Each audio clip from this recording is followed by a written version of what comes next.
Hey everybody, and welcome to another episode of Plumbing Yoga. Now for this one today, this is another upper body stretch. It's good to do. It's actually called cleaning the street.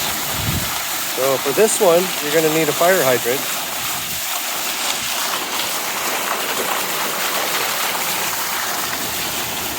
And you're going to need to turn the wrench. That's good. Feel that? Oh yeah. There you go. Now you make sure you go both ways, because you don't want to get,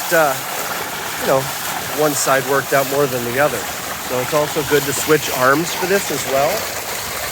But, oh, that's great. Great job, everybody. And just like that, we're off. Okay, perfect. Now, it's a good thing I'm still breathing. Don't forget to breathe. Catch you next time. Have a great day. See ya.